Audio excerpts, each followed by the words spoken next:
तुम उसी तरह तोते के रूप में भटको। नहीं नहीं, मुझे आजाद करो वरना मैं तुम्हें छोड़ूंगा नहीं। अब तुम मेरा कुछ भी नहीं बिगाड़ सकते। अब तुम जाओ यहां से और अब से ऐसे ही घूमो। अब तुम्हें पता चलेगा कि दूसरों को दर्द देने में कैसा महसूस होता है। इसके बाद वह राक्षस वहां से उड़ जाता है। मरचू और उसकी पत्नी सीता दोनों खुश हो जाते हैं। मरचू पहले की तरह काम करने लगता है। वह और उसकी पत्नी दोनों खुशी खुशी जिंदगी गुजारने लगते हैं।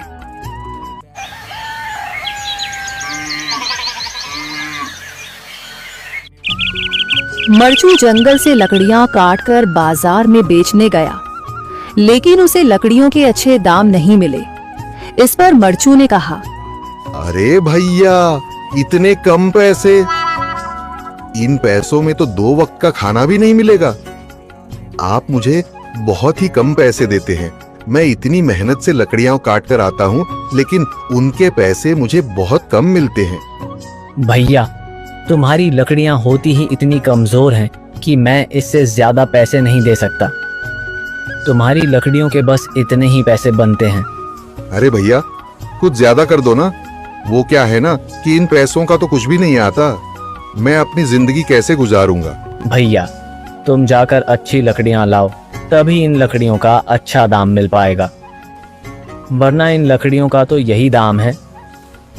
ये सुनकर मरचू बहुत ज्यादा परेशान हो गया और पैसे लेकर किराने की दुकान से सामान खरीदकर घर आ गया। घर पहुंचते ही मरचू की पत्नी सीता ने कहा, अरे जी, सामान ले आए आप? हाँ जी, सामान ले आया हूँ। सीता के चेहरे पर खुशी छा जाती है, लेकिन जब उसने सामान देखा, जी, इसमें तो बहुत थोड़ा सामान है। हाँ सीता, मुझे पता है कि यह सामान बहुत थोड़ा है, लेकिन मैं क्या करूं? मेरे पास जितने पैसे थे, मैं उतने का ही सामान लेकर आ गया हूँ। इस तरह हमारा गुजारा कैसे हो पाएगा जी? आपको तो पता ही है कि हम कितनी मुश्किलों से गुजारा करते हैं। हाँ हाँ, मुझे पता है, लेकिन मैं कर भी क्या सकता हूँ? मेरे पास इतने पैसे ही नहीं कि हम एक अच्छी जिंदगी गुजार सकें।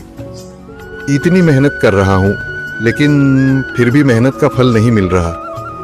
इतनी मेहनत से अच्छी लकड़ी काट कर आता हूँ, लेकिन मुनासिब दाम नहीं मिलता। मैं तो बहुत परेशान हूँ।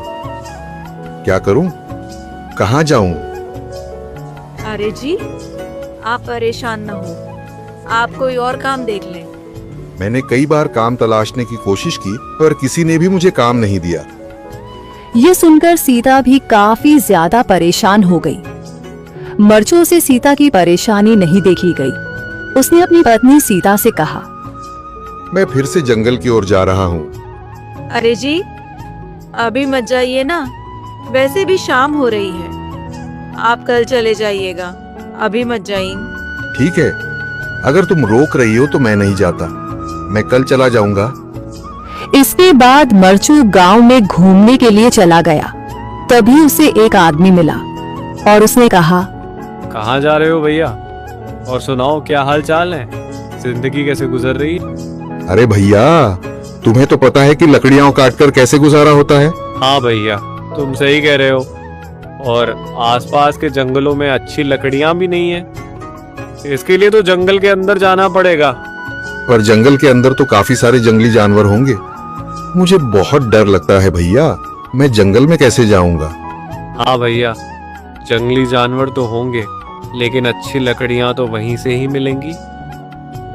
ये सुनकर मरचू बहुत ज्यादा परेशान हो गया, लेकिन वह आदमी बिल्कुल ठीक कह रहा था।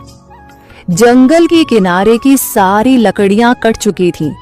अब सिर्फ जंगल के अंदर ही अच्छी लकड़ियां बची थीं। अगली सुबह मरचू